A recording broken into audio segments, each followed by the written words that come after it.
Hello बच्चों, welcome to Om Shanti education.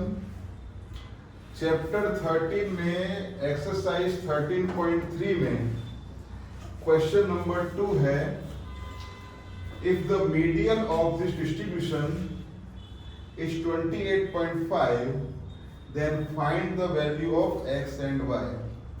इसे बोलते हैं मिसिंग फ्रीक्वेंसी वाला क्वेश्चन। जिस क्वेश्चन में फ्रीक्वेंसी मिसिंग होती है, मीन्स आपको यहाँ पर मीडियन दिया हुआ है एंड आपको फ्रीक्वेंसी में एक्स एंड वाई की वैल्यू फाइंड करनी है। यहाँ पर हमें करना क्या है, फर्स्ट कॉलम आप जानते ही हो क्लास का, उसके बाद सेकेंड कॉलम है फ्रीक्वेंसी एफ आई का। दोनों कॉलम ड्रॉ जैसे हैं वैसे ड्रॉ करने हैं। उसके बाद आपको CFI क्यूमुलेटिव फ्रीक्वेंसी फाइंड करनी पड़ेगी। आप जानते ही हो बेटा, मीडियन वाले क्वेश्चन में आपको CFI फाइंड करना पड़ता है, ठीक है। तो यहाँ हम CFI फाइंड करें तो ध्यान देना, पहले 5 है तो 5 राइट एज इट इज, फिर 5 एंड x प्लस करो तो आ जाएगा 5 प्लस एक्स। यहाँ इनका मल्टीप्लाई मत कर देना बेटा कि 5 प्लस एक्स 5x कर दिया। 5 plus x means 5 plus x आएगा, 5x नहीं आएगा, ठीक है।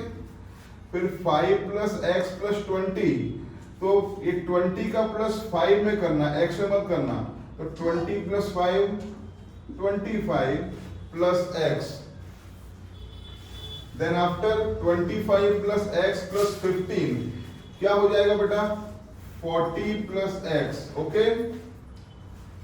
40 plus X plus Y means 40 plus X plus Y, ऐसा हो जाएगा।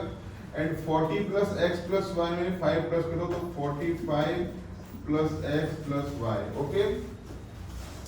आप जानते हो CFI में लास्ट जो वैल्यू है and total value, total frequency both are same, दोनों सेम होती है ना। तो यहाँ पहले हम इन दोनों कंपेयर कर लेते हैं, जिससे आपको इक्वेशन पर मिल जाएगी। क्या करना है बेटा, n equal to 60 and n equal to what, 45 plus x plus y, 45 plus x plus y equal to 60।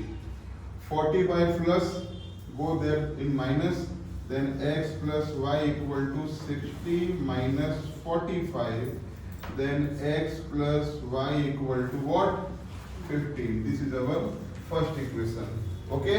अब उसके बाद में we are given here the median is 28.5, तो इसको हम यूज करेंगे, ठीक है। तो ध्यान देना, जिस क्वेश्चन में मीडियन गिवन है वहां पर आपको n/2 की वैल्यू फाइंड नहीं करनी है, ठीक है। जब मीडियन फाइंड करना होता है ना, तब आप n/2 ऑब्जर्वेशन ये लिखते हो, फिर n का जो वैल्यू है उसको डिवाइड 2 से करते हो, फिर जो वैल्यू आती है उसको CF में फाइंड करते हो। ये सब नहीं करना है, because we are given here 28.5 as median, means हम 28.5 का यूज करेंगे और ये कौन से इंटरवल में आएगा वो हम पता करेंगे। देखो here m is equal to what, 28.5। अब 28.5 बोलो कहां पर आएगा, कौन से इंटरवल में आएगा, ये इसमें तो आएगा नहीं, जाएगा 20 to 30 में आएगा ना। तो then right here which is in class 20 to 30, okay. तो इस क्लास में है, इसे हम ऐसे बॉक्स में भर कर डालते हैं।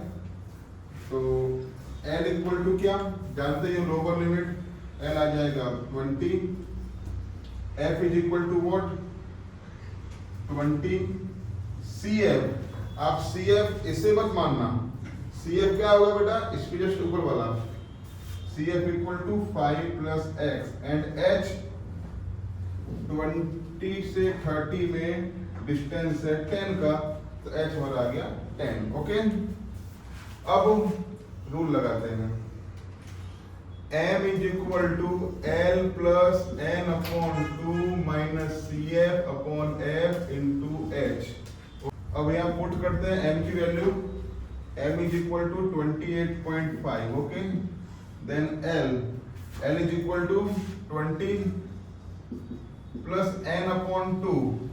बेटा n 60 है तो n अपॉन 2 कितना हो जाएगा, उसका हाफ 30 हो जाएगा, minus cf is what 5 plus x। बेटा ये 5 प्लस x या ब्रैकेट में आएगा, ठीक है। देन अपॉन में f is what 20, then into h is equal to 10। Okay, अब प्लस का 20 है, यहाँ आएगा माइनस में, 28.5 माइनस 20 इज इक्वल टू, तो यहाँ पर 30 minus 5 minus plus minus x upon 20 into 10, ऐसा हो जाएगा बेटा, ठीक है। अब 28.5 माइनस 20 आ जाएगा 8.5, 10 1 जा 10 2 जा, 30 माइनस 25 और 30 माइनस 5 27 होगा, माइनस x अपॉन 2, यहाँ 2 डिवाइड में है, यहाँ मल्टीपल में आएगा बेटा, तो 8.5 इंटू 2 कितना हो जाएगा बेटा, 17 आएगा, is equal to 25 minus x यहाँ प्लस में आ गया, प्लस वहाँ माइनस में गया, तो x इक्वल टू 25 माइनस 7, तो x इक्वल टू यहाँ बेटा 8 आ गया हमारी वैल्यू, ठीक है। मतलब हमने एक मिसिंग फ्रीक्वेंसी x फाइंड कर ली, तो हमको बेटा x एंड y दोनों फाइंड करना है ना। Putting x equal to 8 in equation 1, तो x इक्वल टू 8 लिखा, plus y equal to 15, plus 8 वहाँ माइनस में गया, तो y equal to 15 minus 8 and y equal to, क्या आंसर आएगा बेटा 7। Okay, so the missing frequencies are 8 and 7। Okay, so answer अपना कितना है बेटा, x equal to 8 and y equal to 7। Okay, ये सम एग्जाम में काफी आईएमपी क्वेश्चन है, ठीक है। तो ये हमने यहाँ पर मिसिंग फ्रीक्वेंसी का सम पूरा किया, ठीक है।